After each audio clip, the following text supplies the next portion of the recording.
Hello friends and welcome to Quest Givers. Today we're going to talk about creating an interesting town for your players to muck around in, right? Oh, I'm going to muck around. Oh, I know. What is a town and why should they be interesting? Well, a town is someplace you go to visit or live. As far as we're concerned, a town would be, a place where there should be interesting buildings, unique buildings for the particular place, and interesting people to meet. So you want to kind of figure out how you want to incorporate that into the game. Towns are more than just a name on a map.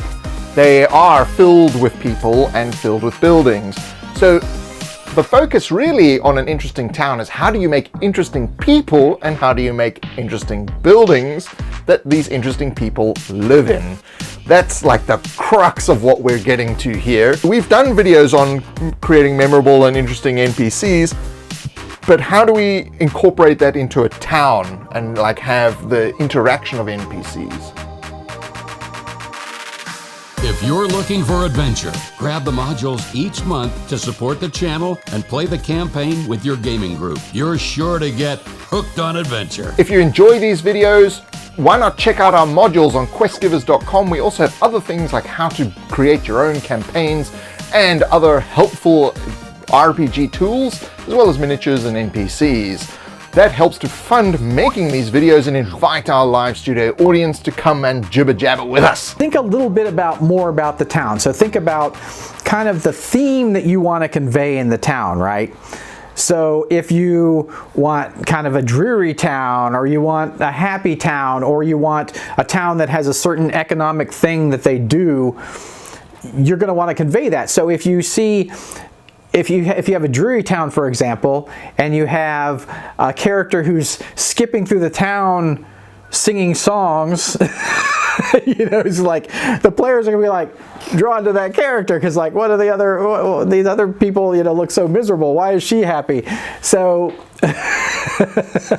that's a way that you can like immediately draw players to characters.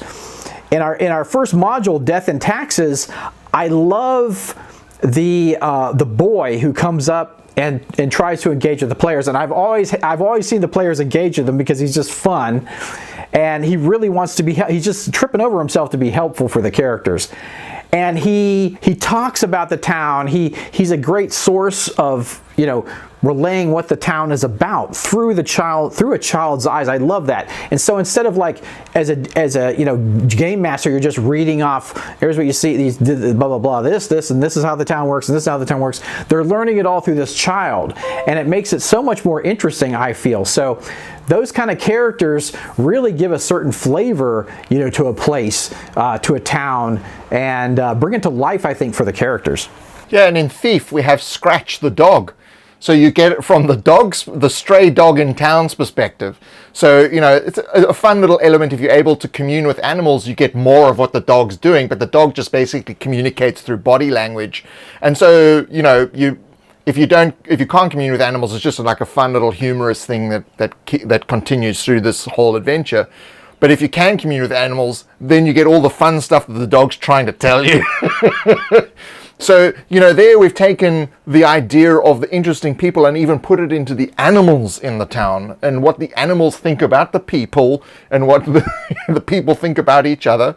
And in Thief, it's all about the town. It's this idyllic looking place. So it's the quaint little cottages with the little flower gardens and all this kind of stuff with horrible squabbling people. It's like quaint British town, horrible squabbling people. It's really like what we like to do at Quest Givers and kind of turn your expectations on their head, right? That always kind of makes things more interesting. And we have a module we're working on with Black Magic Craft called Harvest, where we do the same thing. You have a certain expectation from the town that on the first thing as you step into the town and like, holy crap, this is not what we thought it was going to be.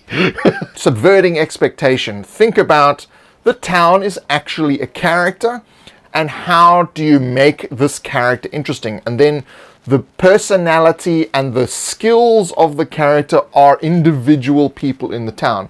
Who's the strength? Who's the charisma? Who's the dexterity, like the blacksmith? Who is the wisdom? Who's the intelligence? And when you start to think about the town as an actual character where you can create a character sheet for it, you're now thinking about a more interesting place, and you're grounding it in reality. And how do these things interact with one another? How does the strength work with the dexterity? How does the intelligence work with the wisdom? How does the intelligence work with the strength? You know, and that's you're building the links between the characters, the people of the town. Because really, the thing that people remember about your towns are not the buildings that you described. It's the people they interacted with. It's like you actually feel that these are people that you're interacting with that are part of the town. You feel like, you know, that makes it a living place that you can actually visit. It's because you're actually talking to the people in the street.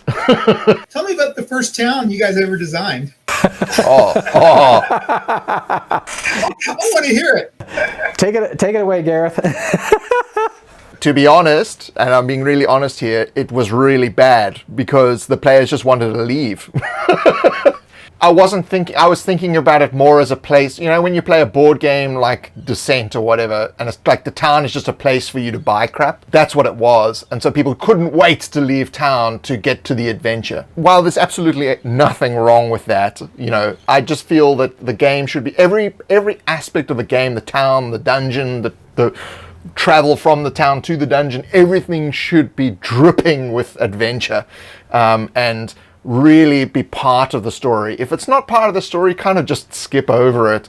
And that's, you know, it took a while. It took, you know, I've been doing this a long time, but it took a while to get to the point now where I can say these things, and because I've done them, or, you know, I've made them part of my 7D system game.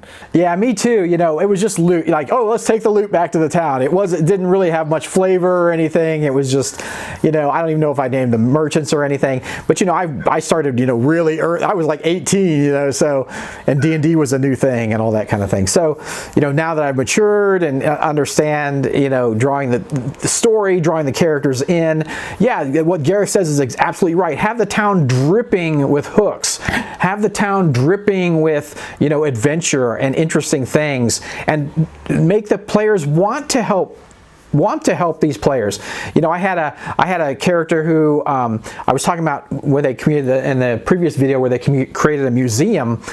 She was trying to seek all the knowledge she could, and she found a mentor in this town who was a librarian, and they became good friends. And it was this, when they left the town to go on for more adventure, it was like this sorrowful moment. Like, you know, oh, I'll write you, you know, and I'll keep this notebook for you. You know, when I come back, I will have this tome that I've written, you know, for your library, you know, and that kind of thing. And you really want to nurture that in your game, I think. See what the characters like, what they want, and what they're seeking, and then start giving them that, and you'll just build a lot of, you know, fun just in the town before they even go to the dungeon. As kind of a funny side note, I had Nathan Like was playing in my game, and he's a great role player.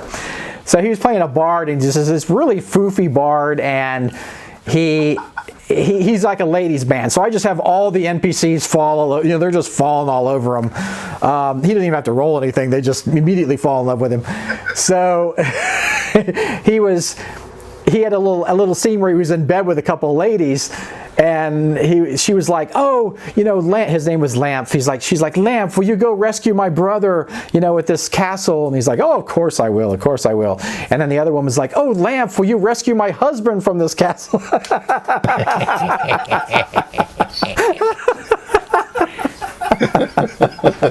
You know, what is the economic thing that the town does? Do they raise grapes for wine? Do they mine? Do they, you know, what is their export, import, that kind of thing? The economics of the town come across as part of the personality of the town. You know, if it's a mine and, you know, everybody has to go into the earth and, you know, be dirty and dreary and that kind of thing, you know, that's gonna, you know, and there's a lot of dirt in the town and that kind of thing, that's gonna really show up, you know, in the personality of the town and the people, that they've got to spend all this time underground and that kind of thing. How the economy of the town will like actually affects the people. What do they do? You know, why are they here? Are they on a great plot of land, or are they on a horrible plot of land? You know, are they controlled by some some bad government, or do they have great government? Are the citizens mostly happy? So that really, that spirit of the town, that feeling that you get of the town, really can make a place come to life, and that's your goal. I think as a game master, you want this world that you're jointly creating to feel real and come to life, and you can all be absorbed into it and just have a great time. When it comes to world building, a lot of people like to draw the huge map first. It's like, oh, this is my whole world, and then I'm going to go into each city and each town and develop the town and whatever. I think the best way to do it is to start small. Start with one town or one hamlet. Build the core people in that town, the core idea of what the economics is.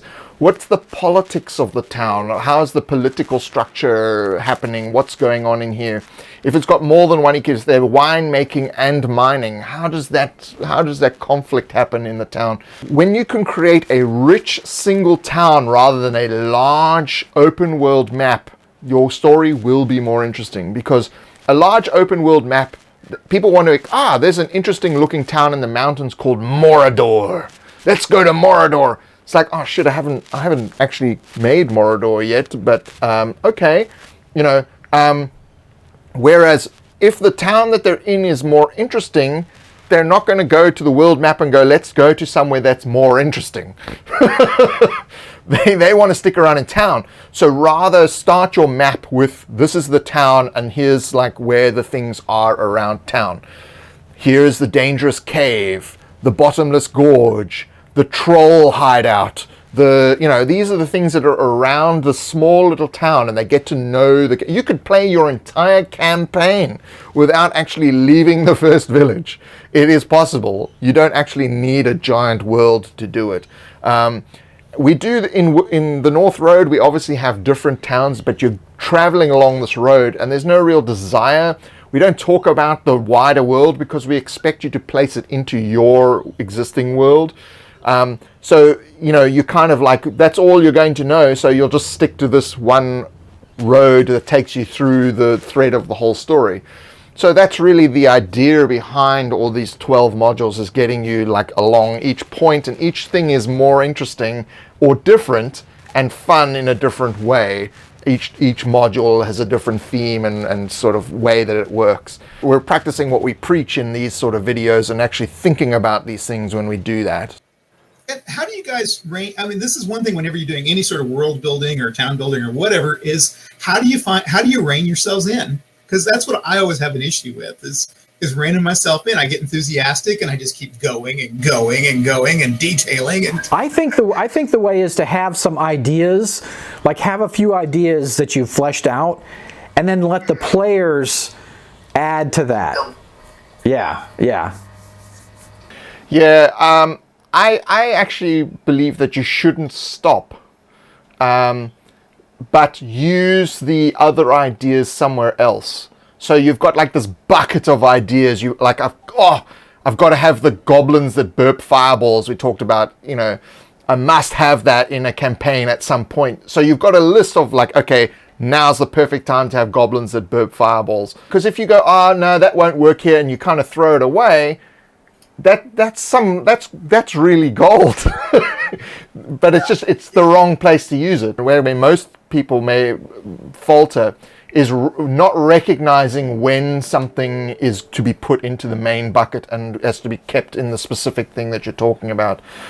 And the one thing that helps with that is having a structure that you use. Like we our sort of campaign guide booklet, and I do this for 7D System, there's one sheet that has all the things that you need to have in the campaign, but it's one sheet. So you can't overdo the sheet. You can only put the most important points there. So it's kind of like, those are the important points. Okay, we've got that. Now I can play. And then you embellish it with the goblins that burp fireballs or whatever. Because the problem is when you put it in front of players, they're going to go way off track. So you've got all this cool stuff designed in the town, and the first thing they want to do is to go to the troll cave. You need to have the story, the events that's going to happen in the story, and then the embellishments that happen around that is kind of the stuff that's in your bucket. that you can then draw out as you need it, because you know that the character's going to want to go to the troll cave because you are telling them there's a troll in a cave nearby, and they're going to go, ooh, adventure. And then they're going to skip town. Whereas if you introduce that a little bit later, so like for instance in Winter Bay, in Death and Taxes, the whole sort of point of the module is not actually apparent until you've like interacted with the townspeople all over the show. You may only learn like an hour in that there's actually a tax collector coming and that she's a bad person. And then like, should you or should you not dispatch of the tax collector? And then you find out more about the tax collector. And then the tax collector arrives and you kind of get like an even better idea of what a bad person she is. You know, so you kind of have to stick around to find the information. So I think that, again, that's the structure is what sort of helps with that. So that tax collector was gnarly. This is so gross. That she is. Nothing becomes real in the game until you make it real, or you and the players make it real. So if you have a good idea, but it just doesn't happen, it just doesn't work out, save that idea, like Gareth says, put it in that bucket, and then pull it out, you know, at another time, because I've had that happen before. I've had great ideas for a game, and they bypass a whole area. You know, don't try to make them do the area. Let them bypass it, and then use those ideas later, because they never know. They never know that you were going to use that 3 adventures back, but just didn't get the chance. I've done a lot of script writing, and I've done a lot of script analysis for films and mini and short films and things. And the one problem I always get from people is they give me a script that they've written. So it's like draft number 6. And I say, can I see your treatment? Your sort of 1-page treatment of what the story is. And they say, I don't have one. And it's like, okay, so then explain the story to me. And then they start going into details, and it's like, I don't actually understand what you're saying. And you begin to realize that they haven't actually structured it. They kind of just went with the flow when they wrote. And then when you read it, it reads as they just kind of went with the flow of how it went. And it becomes a structureless nightmare. And then they wonder why, when they make their movie, it doesn't work because there was no structure to it. And it's the same thing with role-playing games. If there's no structure to what you're doing, and it's just kind of this open world, do anything, speak to anybody, like there's no direction, you're kind of just spinning your wheel in the mud, and you don't really know what to do as a player. And to me, every game that I've played in that, I mean, there are people who swear by playing this way. I'm not one of those people. When I've played in those games, it's always like there's actually nothing to do. You know, I have to make my own adventure. I have to throw a rock at the town's guard to make something happen. You know, and that for me is problematic. It's like I kind of want like the villagers to be discussing in hushed tones, the troll cave, because it's that time of the harvest is coming, and the troll always comes down on the harvest, but the foreigners are about. To me, that's way more interesting, right?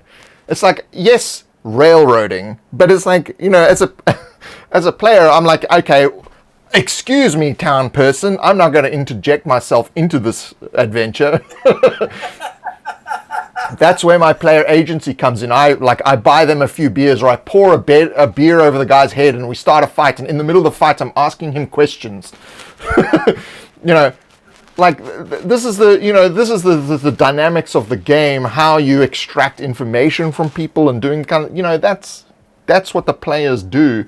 But you as the GM, you need some kind of point structure of where it's going. Otherwise, it never works well. It's like a great game is a happy accident. You want every game to be great. Not 1 in 5 is a happy accident that it was a good game, you know. Because then you lose players, and then people don't want to do it, and they'd stop playing for 10, 20 years because it was boring. You know. Is people, you want people to come back to your table, because, you know, as adults, we have adult things to do, and it's like their time is precious, and you want their time to be as well used as possible, you know. And so if you, I agree, I totally agree with Gareth. You know, you don't have to totally railroad them into something, but you can have plot points that they encounter, and more than likely than not, they're going to go on those plot. They're going to get hooked on those. You know, if when we talked about the town, if they like the people, if they're interested in the town, you know, that's even more of an incentive for them to take those plot points. I love the idea of starting with a town and then the players go out from that. That's a great way to start. You don't, you know, new game masters, new DMs, you don't have to make the whole world.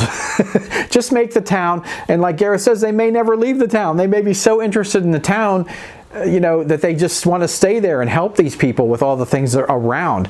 But talking about our North Road campaign, we kind of did the same thing, but we just did it kind of thinking forward, right? So we created the small town, right? And then we just kept extrapolating from there with other locations in other towns that. So it's very organic. So it's like how I would do it. You know, if I would start them here, and then they would find out about other stuff, and they might move on to the next place and everything. But yeah, it wasn't like, you know, we created the whole campaign, but we started with that one little small town and we moved out from there. So I think that's a great way to do it. The towns are the other dungeons. You know, it's like the town can be a dungeon itself, so you can create dungeons the same way.